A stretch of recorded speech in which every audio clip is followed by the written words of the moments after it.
കോളേജിന്റെ get together ഉണ്ടെടി ഇന്ന്. ഞാൻ അതിന് വേണ്ടിയിട്ട് പോവാം.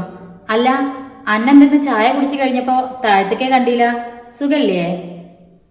ആ, നിക്കേ ചെറിയൊരു തലവേദന ഉണ്ടായിരുന്നു. അപ്പോൾ കുറച്ചു നേരം അവിടെ കിടന്നതാ. പിന്നെ ഇജ് വളാഞ്ചേരി വഴിക്കാണോ പോണത്? അല്ല, ഞാൻ കുറ്റിപ്പുറം വഴിക്കാം. എന്തേ?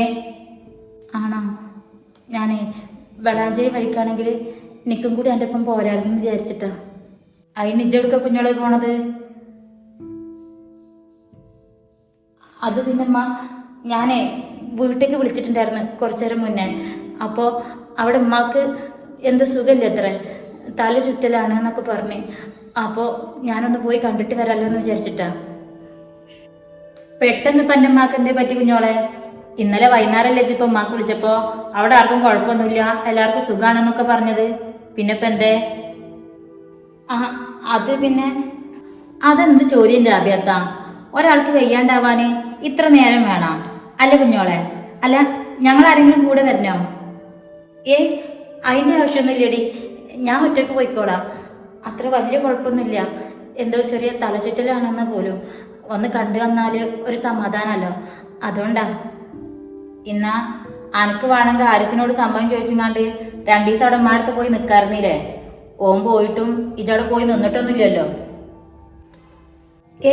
അതൊന്നും സാരില്ലമ്മ. എനിക്കിപ്പോ ഇവിടെ നിൽക്കുന്നത് തന്നെ സന്തോഷം. അവിടെ ആയാലും ഇവിടെ ആയാലും ഒരുപോലെ തന്നെ അല്ലേ.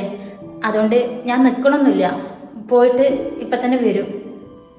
ആ കാര്യത്തില് ഞാൻ കുഞ്ഞോളെ സമ്മതിച്ചിട്ടാ. ഞാനും അഭ്യാത്തി ഉൾപ്പെടെ ഒട്ടുമിക്ക പെണ്ണുങ്ങൾക്കും കെട്ടിയോമാരൊന്ന് ദുബായി പോയി കഴിഞ്ഞിട്ടുണ്ടെന്നുണ്ടെങ്കിൽ സ്വന്തം വീട്ടില് ഒരാഴ്ചെങ്കിലും പോയി നിൽക്കാന്ന് പറഞ്ഞാൽ അത് വല്ലാത്തൊരാശ്വാസമാവും. കുഞ്ഞോളെന്തായാലും ഇതുവരെ അങ്ങനെ ഒരു കാര്യം ആവശ്യപ്പെട്ടിട്ട് തന്നെ ഇല്ല, പോവാനായിട്ട് നിൽക്കുന്നത് കണ്ടിട്ടുമില്ല. അത് പിന്നെ ആഭ്യാത്താന്റെ ഡെലിവറി സമയത്തൊക്കെ ഇമ്മ അവിടെ തന്നെ ആയിരുന്നല്ലോ. അപ്പോഴൊക്കെ ഞാൻ എൻ്റെ വീട്ടിൽ തന്നെ ആയിരുന്നില്ലേ കൂടുതൽ നിന്നിട്ടുണ്ടായിരുന്നത്. മാത്രമല്ല ഇപ്പോഴല്ലേ ഞാൻ ഞങ്ങളോടൊക്കെ ഒന്ന് സെറ്റായി വരുന്നുണ്ടല്ലോ.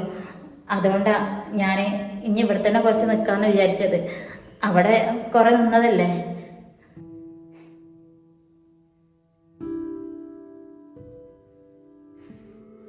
അല്ല, കുഞ്ഞോളെങ്ങനെ പോണത്? ബസ്സിനാണോ ഓട്ടോക്കാണോ? അത് രണ്ടിനാണെങ്കിലും എൻ്റെ കയ്യിൽ പൈസ ഒന്നുമില്ല അർഷിയെ. നിങ്ങൾ ആരെങ്കിലും ഒരു 200 രൂപ തരികച്ചാൽ എനിക്കൊന്ന് പോയിട്ട് വരായിരുന്നു. ഓ സോറി എടി, ഞാനത് മറന്ന്. ഒരു കാര്യം ചെയ്യും, ഈ എൻ്റെ കൂടെ പോരെ, അന്നെ ഞാൻ അവിടെ ആക്കിയിട്ടേ പോയിക്കോളാം.